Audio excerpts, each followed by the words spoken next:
1차 방정식의 활용 세 번째 소금물 문제 이야기입니다. 일단 소금물 문제를 제대로 풀려면 퍼센트가 뭘 뜻하는지를 알아야 돼요. 그래서 제가 밑에다가 동영상 링크를 걸어 놓을 테니까 퍼센트의 뜻에 관련된 동영상을 보시고 참고로 그냥 간략하게 아주 간략하게 배우면 퍼센트는 100분의 1이랑 똑같아요. 퍼센트는 100분의 1이랑 똑같고 0.3은 10분의 3이랑 똑같고 100분의 30이랑 똑같고 이게 30%랑 똑같습니다. 이게 다 같은 수예요. 표기법만 다를 뿐 다 똑같은 수입니다.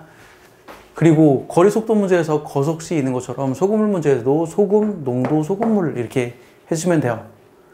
예를 들어서 소금 20g과 물 180g을 섞으면 몇 퍼센트 소금물이 되냐라고 물어보면, 자, 소금과 물을 섞으면 소금물이 200g이 되죠. 소금물이 200g이 돼요. 소금물이 200g이 되고, 그리고 소금의 양이 20 나와요. 그래서 농도는 소금물의 양분의 소금의 양입니다. 200분의 20. 이게 100분의 10이랑 똑같죠. 그리고 100분의 10은 10%랑 똑같아요. 아무런 차이 없어요. 0.3이랑 10분의 3이랑 100분의 30이랑 30%가 같은 수인 것처럼 100분의 10은 10%랑 같은 수예요. 아무런 차이 없어요.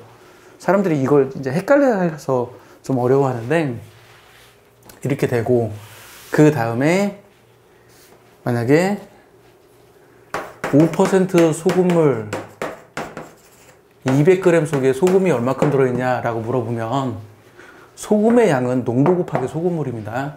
그래서 5%랑 200이랑 곱하면 돼요. 그럼 5%는 뭐랑 똑같냐면, 퍼센트는 100분의 1이니까 5%는 100분의 5랑 똑같아요.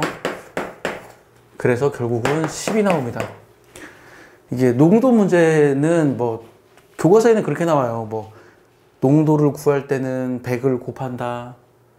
농도를 구할 때는 계산한 다음에 100을 곱하고, 소금의 양을 구할 때는 계산한 다음에 100으로 나눠라 이렇게 돼 있는데, 언제 100을 곱하고 언제 100을 나누냐는 무지 헷갈리기 때문에 그냥 퍼센트가 100분의 1이랑 똑같다는 걸 알고 있으면 쉽게 풀리고, 그리고 이런 관점에서 바라보면 소금물 문제는 농도하고 소금물을 나란히 적고 소금물 위에 적는 게 좀 편해요. 근데 그렇게 했더니 좀 뭔가 보기가 굉장히 불편하더라고요. 그래서 그냥 저는 이렇게 적습니다. 농도를 위에다 적고 소금물의 양을 밑에다 적어요. 이 관점에서 바라보면 이렇게 적어야 맞는데, 5% 소금물 Xg 이렇게 적어야 맞는데, 이렇게 적으면 상당히 불편하더라고요. 그래서 저는 그냥 이렇게 적어요. 자, 이제 직접적으로 한번 풀어보죠.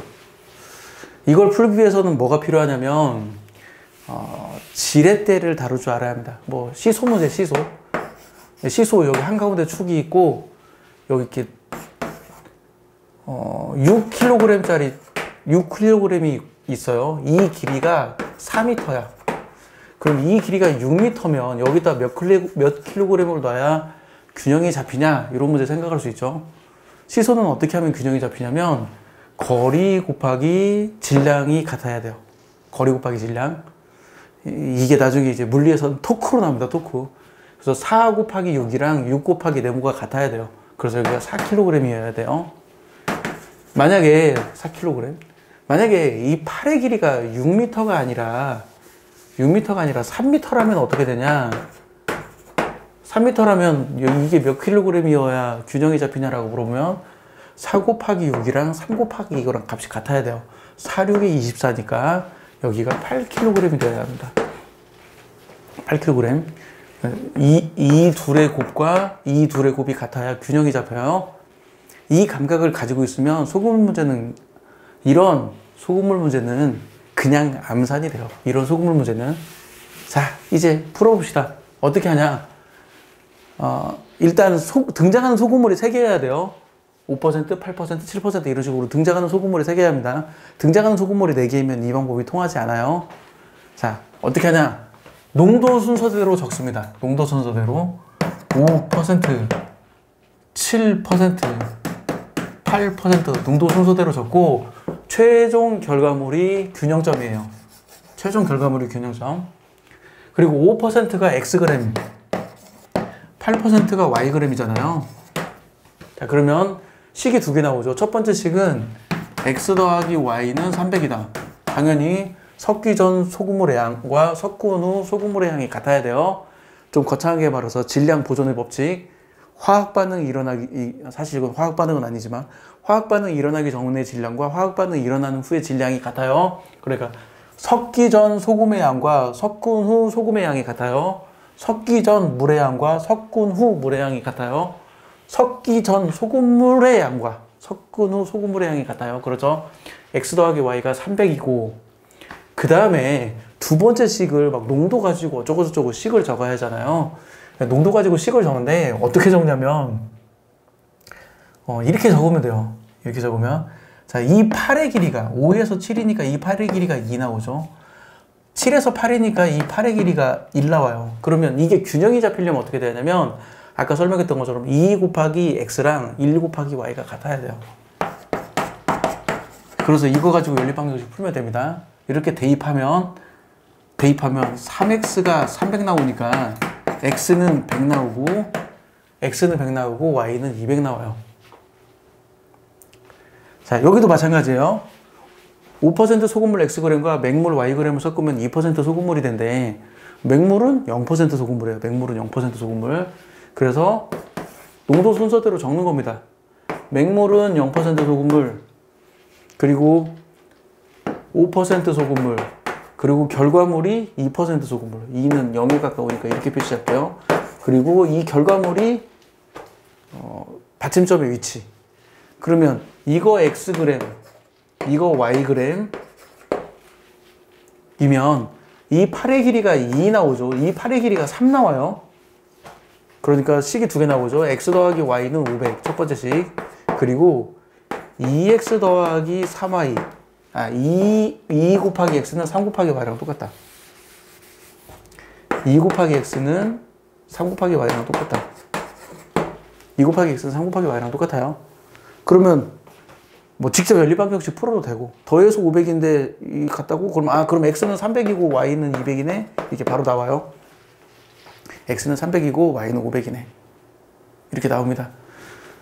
자, 한 가지 더 얘기하면 이게 팔의 길이가 2대 1이잖아요. 2대 1. 그래서 300을 2대 1로 나누면 돼요. 300을 2대 1로 비례 배분하면 돼. 300을 2대 1로 나누면 200하고 100 나오잖아요.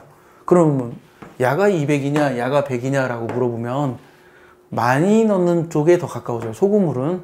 극단적으로 여기에다 8% 소금물이 1kg이고 5% 소금물이 1g이면 농도가 8%에 매우 가까울 거잖아요.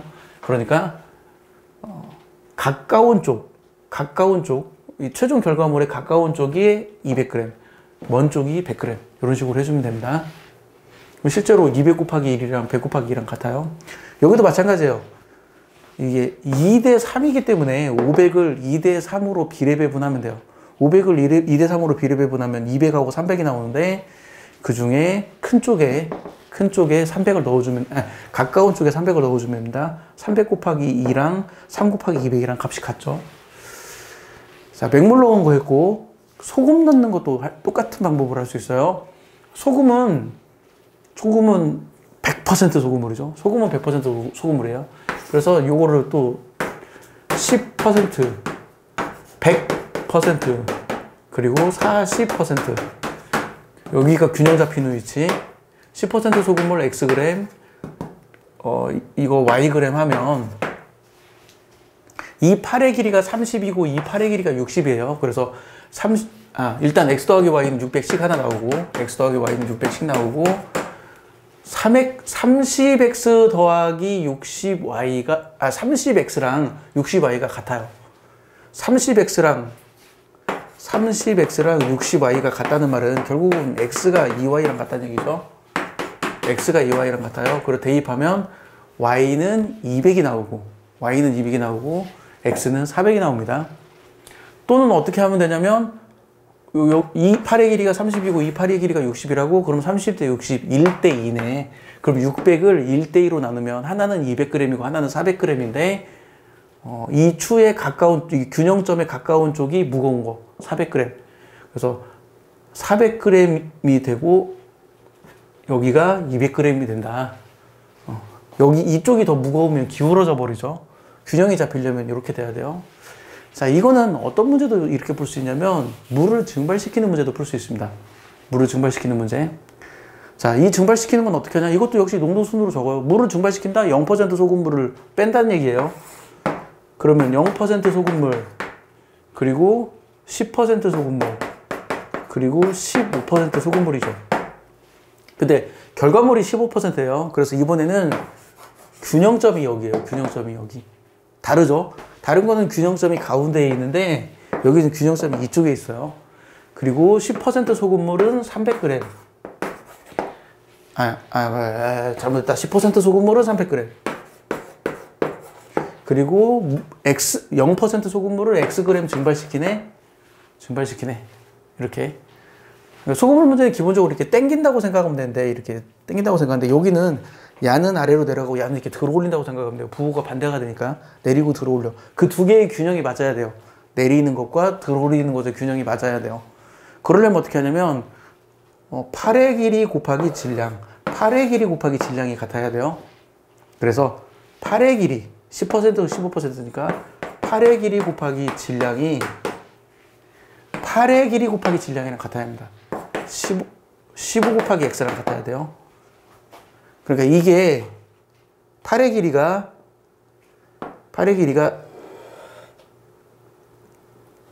5대 15니까 1대 3이죠. 1대 3이에요. 그래서 300 곱하기 1이랑 x 곱하기 3이 같아야 돼요. 물론 양변을 5로 나누면 300 곱하기 1이랑 x 곱하기 3이 같아야 합니다. 그래서 x는 100이 나와요. 그래서 10% 소금물 300g에서 100g을 증발시키면 15% 소금물이 되죠. 이 문제 풀 때는 300 빼기 x를 사용하지 않았어요. 300 빼기 x를 사용하지 않아도 문제가 풀리니까 300 빼기 x를 사용하지 않았습니다. 자, 이렇게 소금물 문제를 풀 때는 이렇게 지렛대를 그려가지고 시소를 그려가지고 문제를 풀면 문제가 빨리 풀리고 이거를 몇 번 연습하잖아요. 그러면 암산이 돼요. 이런 단순한 소금물 문제는 암산이 됩니다. 하지만 제가 일괄되게 계속 얘기하는데 교과서적인 방식의 소금물 문제를 못 풀잖아요. 그러면 이걸 가르쳐줘도 학생들이 못하더라고. 교과서적인 문제를 못 풀면. 그래서 제가 엄청 강조해요. 교과서적인 문제를, 일단 교과서적인 소금물 문제를 먼저 풀 줄 알아야 돼요. 교과서적인 소금물 문제를 먼저 풀어야 풀고 나서 그 방법을 익힌 다음에 아유, 소금물 문제 짜증나고 귀찮아. 이거 좀 빨리 계산할 수 있는 방법이 없을까? 이때 이렇게 시소를 그려가지고 지렛대를 그려서 문제를 풀면 됩니다. 자, 그리고 이게 왜 맞는지 방법을 얘기해 드릴게요. 하나만 얘기할게요. 어차피 나머지는 다 똑같으니까. 하나만. 자, 일단은 첫 번째 식은 x 더하기 y는 300이에요. 그리고 두 번째 식이 뭐냐면 여기에 들어있는 소금물의 양은 그러니까 전체 소금물의 양으로 식 세우고 소금의 양으로 식을 세워요. 맹물의 양으로는 식을 안 세웁니까? 라고 물어볼 수 있는데 맹물의 양으로도 식을 세울 수 있습니다. 하지만 그건 식이 복잡하기 때문에 안 써요. 소금물 문제는 소금과 소금물로 식을 써요. 그래서 소금물 x 더하기 y가 300이다 하고 소금 5% 소금물 xg이니까 100분의 5x가 되고요. 8% 소금물 yg이니까 100분의 8y가 됩니다. 마음에 안 드네. 100분의 5x 100분의 8y. 그리고 여기 들어있는 소금의 양은 얼마냐면 100분의 7 곱하기 300이 되죠. 이 두 개 가지고 연립방정식을 풀어요. 그럼 연립방정식 풀기가 귀찮잖아요. 근데 나는 이걸 어떻게 하냐면 일단 아래식 양변에 100을 곱해요. 양변에 100을 곱하면 5x 더하기 8y는 2100 나오죠. 제가 학생들한테 엄청 강조합니다. 수학을 잘하는 학생은 계산식을 적고 수학을 못하는 학생은 계산 결과를 적는다. 수학을 잘하는 학생은 여기를 7 곱하기 300이라고 적어요. 수학을 못하는 학생은 여기를 2100이라고 적습니다. 7 곱하기 300이라고 적어요. 7 곱하기 300. 그리고 300이 x 더하기 y랑 같아. 300이 x 더하기 y랑 같아요. 그리고 전개해봐요. 전개하면 5x 더하기 8y는 7x 더하기 7y가 되고, 자, 이 식을 다시 보면 5x 더하기 8y는 7x 더하기 7y가 되는데, 이 식을 정리하면, 이게 뭐 쉽게 정리할 수 있죠. 이 식을 정리하면 여기는 2x 나오네, 여기는 y 나오네, 그래서 y는 2x네, 이렇게 적어요. 근데 역시 또 제가 똑같은 얘기를만 보게요. 수학을 잘하는 학생은 계산식을 적고 수학을 못하는 학생은 계산 결과를 적는다라고 얘기해요. 계산 결과를 적는 게 아니라 계산식을 적는 겁니다. 그리고 여기 2x라고 적지 말고 7 빼기 5x라고 적는 거예요. 여기 y라고 적는 게 아니라 8 빼기 7y라고 적는 거예요. 자, 그리고 아까 그 지뢰 때 시소를 다시 생각해보면 5%, 7%, 8%, 여기가 균형점 이렇게 되잖아요. 이렇게 되죠. 그러면 이 8의 길이가 2잖아요. 이 8의 길이가 2. 8의 길이 곱하기 x랑 8의 길이 곱하기 y가 같다. 그러면 요걸 잘 보면 7 빼기 5가 8의 길이입니다. 8의 길이 곱하기 x랑 8 빼기 7이 8의 길이에요. 8의 길이 곱하기 y랑 같다. 그렇게 됩니다. 그래서 이 식을 정리하면, 이 식을 300 대신 x 더하기 y를 대입해서 식을 정리하면 2 곱하기 x랑 1 곱하기 y가 같네 라는 식이 나와요. 그래서 이 두 식 가지고 연립방정식을 복잡하게 풀 필요 없이 이 식과 이 식 가지고 연립방정식을 풀면 돼요. 자, 연립방정식을 이용해서 교과서적인 보편적인 풀이를 이용해서 풀 수 있는 사람이라면 지금 제가 설명하는 이 내용을 이해할 수 있을 거예요. 그리고 처음 보는 문제에 대한 응용력도 생길 겁니다. 근데 교과서적인 풀이, 보편적인 풀이를 못하는 학생은 제가 이걸 설명해도 이해를 못하고 문제가 살짝 꼬이면 문제를 못 풀어요. 그리고 이런 방법을 알려주잖아요. 까먹어요. 그래서 보통 방정식의 활용 같은 경우는 저는 학생들한테 교과서적인 풀이를 엄청 강조해요. 교과서적인 풀이, 보편적인 풀이를 할 줄 알아야 한다. 교과서적인 풀이, 보편적인 풀이를 할 줄 모르면 내가 가르쳐주는 이런 풀이도 못 익히지를 못하니까 교과서적인 풀이, 보편적인 풀이를 할 줄 알아야 한다고 학생들한테 엄청 강조하고, 그리고 학생들이 이제 소금분 문제 푸는 건 자신 있는데 계산이 너무 지루해요. 계산이 너무 귀찮아. 좀 빨리 풀 수 있는 방법이 없을까요? 라고 했을 때, 그 정도 단계에 도달하면 이걸 가르쳐주면 학생들이 굉장히 쉽고 빠르게 배워요. 그리고 어지간하면 암산으로 합니다. 계산 느린 저도 암산으로 하기 때문에 계산 빠른 학생들은, 제가 일반적인 사람보다 계산이 느려요. 계산이 빠른 학생들은 뭐 쉽게 할 수 있어요. 자, 소금물 문제, 이게 첫 번째 동영상이고, 다음 소금물 문제 동영상이 하나 더 있어요. 패키지 문제로. 이 위치에 다음 소금물 문제 동영상이 있습니다. 자, 지금까지 발키리였습니다. 마칠게요.